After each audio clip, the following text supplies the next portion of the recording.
Please like, subscribe, and be sure to click that bell button for regular and exciting indie film content and your chance to be the first to engage with the Liftoff Global Network of Film Festivals as we embark on launching the careers of the filmmakers of tomorrow. Hello everyone and welcome to today's stream. I just realized I left the posters up, so you probably just saw one of the films that we will be announcing today. Today we are looking at the Sydney and the Melbourne Liftoff Film Festival, and it is now week 2. This festival opened up on Monday the 14th of November, and it will be running all the way through to the 12th of December. That is the same for the Melbourne Festival as well.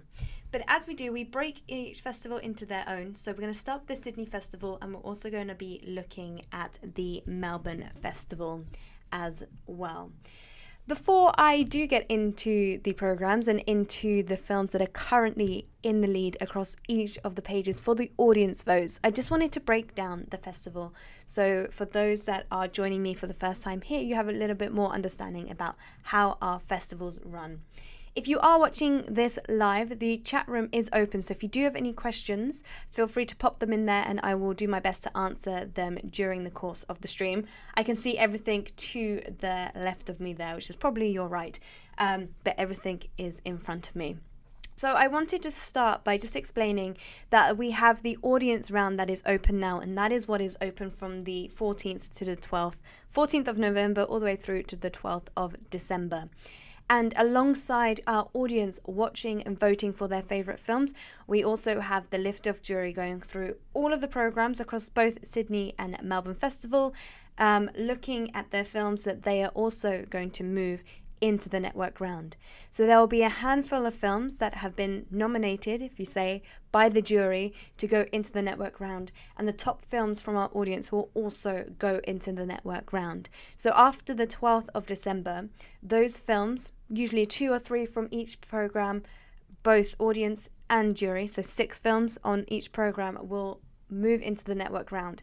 This will then be going live for a week, and after that we will be announcing the winners of the festival. So we had a few questions come in during the week on how best to place your vote. So I want to show you a trailer on best how to vote, which I will play for you now. Our online festivals are designed to bring much needed new eyes to true indie film. They are a tried and tested method of providing a platform of diverse work to a large audience. The voting process is specifically created to engage people with the collection. Once you purchase the program, to watch the films you'll be sent a ticket email which contains your personal link to sign up to the festival, along with your voting code and link. Before the festival closes, head to the email again to cast your vote.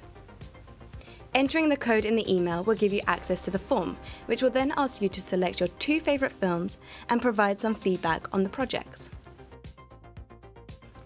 Throughout the festival, we'll be running events on our YouTube channel, such as live festival updates, free workshops and promotional filmmaker interviews. Filmmakers will also receive daily updates from the festival. Thank you for participating. Okay, great. So as it mentioned there within that little video, that you have to vote for your top 2 films in order for your votes to count. That's why when we look at some of the statistics later on in today's stream, the votes plus the audience number won't really match up, and that's because you have to place for 2 votes. So the voting is always double the audience number if everyone has placed their votes. To get to that link, it will be in the original receipt for your ticket that you'll be able to find that link along with your password to access the voting forms. I've just had a quick look, and there is a question in the chat here from Studio Magnetica saying, where can we find the programs? All of the programs are on our website. All you need to do is head over to www.liftoff.network, head over to film festivals, go down to either the Sydney or Melbourne Festival, and you will see the programs there.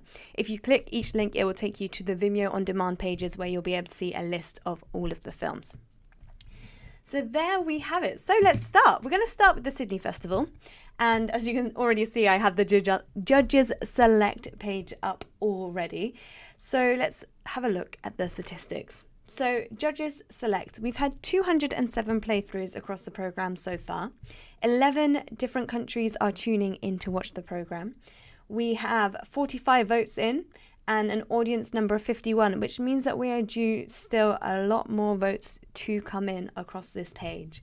And the film that I did reveal earlier today, Rock Bottom, is currently in the lead, and Rock Bottom is on 14 votes. This is directed by Aaron John Falvey from New Zealand, and their logline is: an aging boxer who refuses to quit has an honest conversation with his coach and trainer, but can they talk him around before his impending fight? So well done, Aaron. Your film is on 14 votes and currently in the lead. Behind that, on 8 votes, we have A Gift. Oh, is it going to move? There we go. We have A Gift, a pair of shoes from our teacher. And this is directed by Muhammad Suabid from Indonesia. A student named Phoebe and her friends were ordered by their teacher to collect donations for their grieving friend. When the condolence money was collected, one of Dita's friends reminded her that they intend to buy shoes for their teacher. They had to buy a pair of shoes that day because the teacher's birthday was the day after. Dita boldly suggested using the donation money to buy shoes. Phoebe was being hesitant to determine the decision. So there we have it, a film from Indonesia currently in second place. Moving on then to the New Voices programme, we currently have 549 playthroughs, 10 countries currently watching, 23 votes in so far, and an audience of around 50. In first place, we have Enigma, and this is on 5 votes. This is a film from the USA, and it is directed by Jessica Orsic. She and her are secret lovers living in New York during 1915. Her decides it's time for them to part ways, leaving she devastated. She begs her to explain her actions before they part. Trying to break through her's stoic, she does her best to clarify why she remained in a loving marriage. This is a very strong logline when you read it on paper, using the her and she context a lot there, which made it a little bit hard to read, but it's a fantastic film and I highly recommend watching this film. It's called Enigma. There we go. And up next we have Impertinent on 4 votes, and this is a film from Brazil, and it is directed by Rodrigo Toronani. There is no logline for this film, but it is a fantastic watch. Up next, also on 4 votes, so we have a tie here at this moment in time, we have Seashells, and this is an Australian film, which is appropriate considering this is the Sydney Festival, and it is directed by Danon Wu. Their logline is: Michelle makes the decision to drop out of university. With her mother's disappointment weighing on her, she seeks comfort in an old collection of seashells. Moving on to the final page for the Sydney programme, we have the Sydney features. We've had 138 playthroughs, 10 countries tuning into this programme, 16 votes in so far, so lots and lots and lots of movement to happen here on the features page, with an audience of around 50 as well. So up in pole position and currently on 10 votes, we have Marley Someone. This is directed by Idiko Tsunani from Australia, as mentioned. Marley, a Eurasian actor, can't seem to catch a break in the industry. Constantly typecast as Asian sex workers, ninjas and geishas, she questions her identity and the direction her life is taking.